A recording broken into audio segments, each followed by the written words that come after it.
दुलाराय बर' हारिमु आफादा सानथामनि हाबाफारि लानानै बे सान्तिपुराव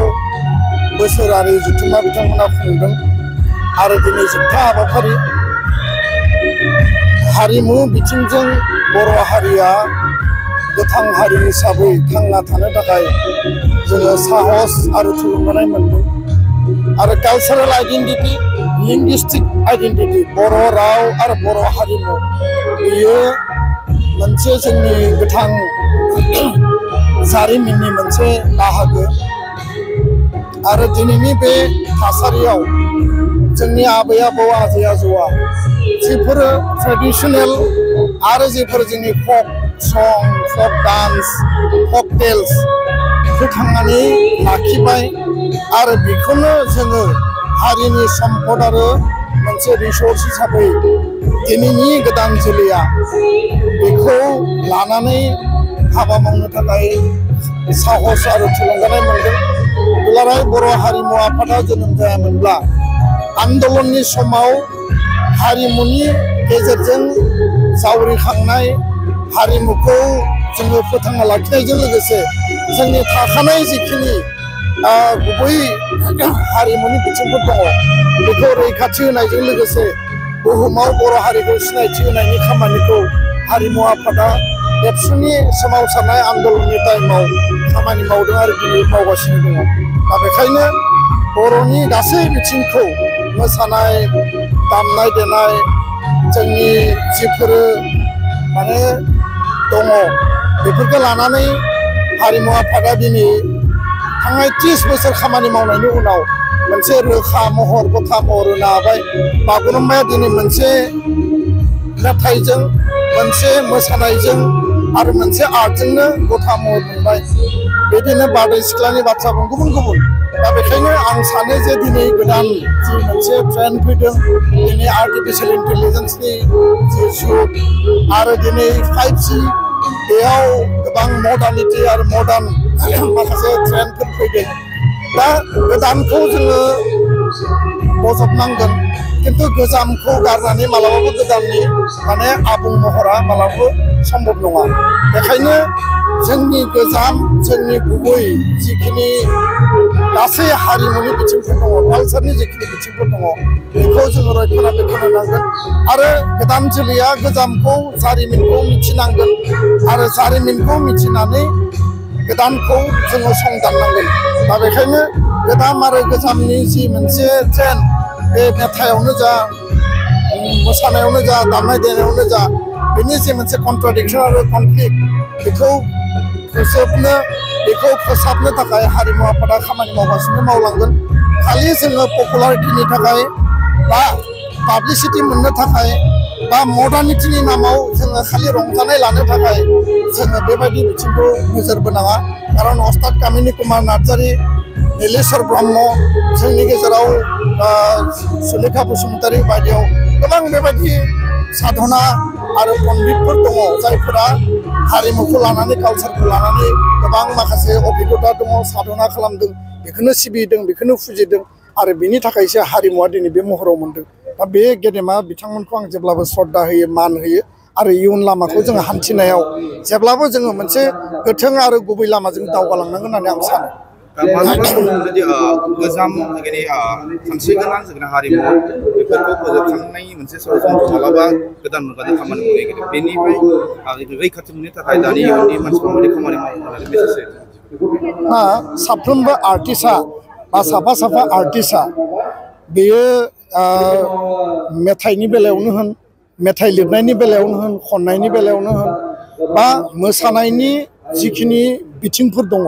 दिनै हारिमु आफादा वर्कशप खालामदों। हारिमु आफादा बबेया राइट बबेया रं बा बबेया जोंनि गुबै बेयाव गोबां ओनसोल लायै ओनसोल बेयाव डिफारेन्स दंमोन खिन्थु दिनै हारिमु आफादा बेखौ गथा खालामबाय। दुलाराय बर' फरायसा आफादा बैसागोनि सिगां कालचारनि वर्कशप खुङो बैसागु मेथाइनि खननायनि बादायलायनायनि खाम दामनाय सिफुं दामनाय बायदिसिना बिथिंखौ लानानै जोंबो यां जेनेरेसननि गेजेराव बे प्रभाबखौ लाबोदों आरो दिनै हारिमु आफाद एबसु बा गुबुन गुबुन लेभेलाव जायफोर हारिमुनि बिथिङाव खामानि मावग्रा पण्डितफोर दङ बा गुरुफोर दङ बिथांमोननि थाखाय ओनसोल लायै ओनसोल बे जि फारागथि दङमोन बे दिनै स्र' जाबाय दा बेखायनो आं सानो जे साफ्रोमबो जायफोर गोदान आर्टिस्ट मेथाइ खनगिरियानो जा देंखो मुसेनि थामनि गेजेरजों एबसुआ दिनै गोदान मेथाइ खनगिरि सृष्टि खालामदों आरो दैखां खुंगुर बसुमतारिया रिभलिउसनारि मेथाइ खनदोंमोन गोदान जोलैया जेब्लाबो नायनांगोन जे क्लासिकेला मा ट्रेडिसनेला मा मडार्ना मा आरो जोंनि फक सं फक डान्सआ मा आरो बेखौ हमथानानैसो जों गोदानखौ निर्माण खालामनांगोन गोदानखौ दानांगोन नोङो पपुलारिटी पाब्लिसिटी नोंनि माने भिउवार्सनि थाखाय जुदि नों मडार्नखौ माने अभार नों फिउजन खालामनानै फिउजनखौनो जुदि मोनसे जातिनि अस्तित्व जातिनि बेनो गुबै कालचार बे फिउजनानो मोनसे जातिनि जोंनो बेनि सिगांनिमोन बेबायदि दिन्थियोबा हारिनि गुबै महरा गोमागोन हारिमुनि गुबै महरा गोमागोन मेथाइनि गुबै महरा गोमागोन मोसानायनि गुबै महरा गोमागोन बेखायनो बर'फोरा 5000 7000 बोसोर सिगां जायफोर पण्डिता बुंदों रायजो जादोंमोन राजा दङमोन जोंहा राजउलाफाद दङमोन गावहानो रायजो दङमोन बेयाव दावहा देरहानायाव मा मोसादोंमोन मा मेथाइ खनदोंमोन बा दावहा नांनो थांनायनि सिगां आर'नाइ गाननानै फालि गानहोनानै मा मेथाइ खननानै बिदाय हरदोंमोन बा जोंनि रंजानाय बाजानायाव माबादि जोङो मेथाइ बा मोसानाय जोङो खालामोमोन बेफोरखौ सं दाननानै मोनसे आर्काइभ मोनसे हिस्ट्रि मोनसे लिटारेचार क्रिएसन खालामनायनि गोनांथि दङ आरो हारिमु आफादा गोबां मावगासिनो एकाडेमिकेलि जोङो बड'लेण्ड इउनिभार्सिटियाव दिनै मोनसे लेभेलाव सोसनखांनायनि सिगां आर'नाइ गाननानै फालि गानहोनानै मा मेथाइ खननानै बिदाय हरदोंमोन बा जोंनि रंजानाय बाजानायाव माबादि जोङो मेथाइ बा मोसानाय जोङो खालामोमोन बेफोरखौ सं दाननानै मोनसे आर्काइभ मोनसे हिस्ट्रि मोनसे लिटारेचार क्रिएसन खालामनायनि गोनांथि दङ आरो हारिमु आफादा गोबां मावगासिनो एकाडेमिकेलि जोङो बड'लेण्ड इउनिभार्सिटियाव दिनै मोनसे लेभेलाव सोसननो हाबाय पोस्ट ग्रेजुएटआव सोसननांगोन Kokrajhar music and fine arts college दङ बेयाव मिउजिकनि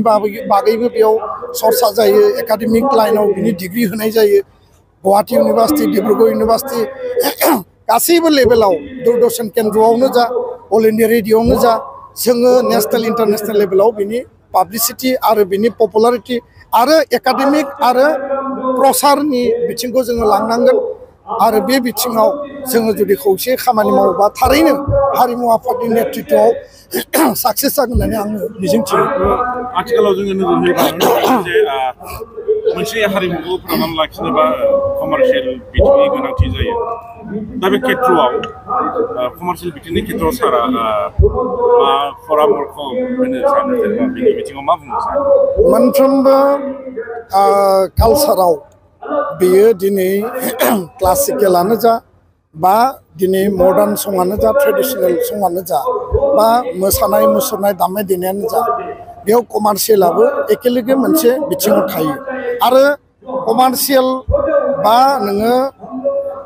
प्रफेसनेल लाइनाव जों जुदि थाङाब्ला हारिमुखौ जोङो केरियार हिसाबै बेखौ ग्र' खालामनो हानाय नङा बे बिथिंखौबो जों नायनांगोन आरो दिनै साउथ इन्डियानि जिफोर मुभि दङ बिथांमोननि जिखिनि मेथाइफोर दङ बा नोङो मेन स्ट्रिम इन्डियानि मेनलेण्डनि बा नोङो हिन्दीनि जिखिनि दिनै बलिउडनिफ्राय हलिउडनिफ्राय लानानै सिनेमानि बाथ्रा जुदि बुङोब्ला बा आसामनि सत्रिया डान्स ओरै नोङो भारत नाट्यम कथाकलि कथकनि बाथ्रा बुङोब्ला बे बयबो गावबा गाव ट्रेकजों गावबा गाव मोनसे बिथिङाव बिथांमोना रोखायै फाउन्डेसन आरो साक्सेसबो खालामनो हादों दा बेखायनो बर' सिनेमानि बेलायाव बर' माने मेथाइनि बेलायाव मडार्न मेथाइनि बेलायाव दिनै बर' सिने आर्टिस्ट एस'सियेसनाबो खामानि मावदों हारिमु आफादाबो खामानि मावदों गावबा गाव आर्टिस्टआ गावबा गावनि प्रतिभा गावबा गावनि रोंगौथिजों दिनै गावखौ कमार्शियेल एंगोलाव लांनानै गावनि लाइभलिहुड आरो हारिनि हारिमुखौबो रैखा खालामनायनि बिथिंजों बिथांमोना खामानि मावदों कमार्शियेल बिथिङा नोजोर होनो गोनां बे बिथिंजों जों गावखौ लांनोबो गोनां दङ आरो लाइभलिहुडजों लोगोसे प्रफेसनेलिजमखौबो लांनो गोनां दङ नङाब्ला जोंनि साफ्रोमबो आर्टिस्टआ माने सार्भाइभ खालामनो हानाय नङा बिथांमोननि थाखाय इनकाम जेनेरेशननिबो गोनांथि दङ आरो सासे महरगिरिनि थाखाय सासे आर्टिस्टनि थाखाय कमार्शियेलाइजेसन लाइभलिहुडा जेब्लाबो एटाच थायो नङाब्ला जोङो मालाबाबो सास्टेन जानो हानाय नङा आरो बेखौ बै लेभेलाव लांनांगोन खिन्थु गुबै ओंथिया जाहैबाय जाय जिखि मावा मानो एन्टायार पृथिबियाव नाय भारतनि बिथिङाव नाय गोबां हारि हारिसा दङ गावहा बयहाबो गावबा गाव कालचार दङ आरो बे कालचारखौ लानानै बयहाबो खामानि मावदों खिन्थु उद्देश्यआ जानांगौ जे गुबै जि अरिजिन बेखौ बिथा खालामनानै नोङो कमार्शियेल जि मोनसे नोंनि ट्रेन आरो ट्रेक बेखौबो नोङो सरजाबफानानै लाङोब्ला नोंनि अरिजिनाबो थागोन कमार्शियेलाइजेसनाबो बे माने प्रफेसनाबो सोलिगोन अब्लानिया हारियाबो जेबो खहा जानाय नङा हारिमुआव खैफोद फैनाय नङा आरो नोंनि जि लाइभलिहुड नोंनि जि प्रफेसन नोङो बे दिगावबो नों साक्सेस जानो हागोन आं बेखौ बुङो गोजोन्थों धेकियाजुलि बाथासिपुर हालामनि रायजो राजाफोरनि थाखाय गोनांथार फोसावथाय धेकियाजुलि बाथासिपुर हालामनि आबै सेन्टार साखाथियाव थानाय बर' बिजोंनि फरायसालि दानसोरां एकाडेमियाव 2025-2026 बोसोरनि थाखाय गोदानै फरायसाफोरनि मुं थिसननाया सोलिगासिनो दङ बे फरायसालियाव थाखो बिथराइनिफ्राय लानानै थाखो 9सिम मुं थिसननो हागोन 2020 मायथाइयाव गायसनजानाय बे दानसोरां एकाडेमियाव नोंथांमोनहा नांगौ रोखोमनि फोरोंथायनि खाबुफोरखौ मोननो हागोन जेरै फराफारि फोरोंनायनि अनगायैबो कम्पिउटार सोलोंनाय गेलेनाय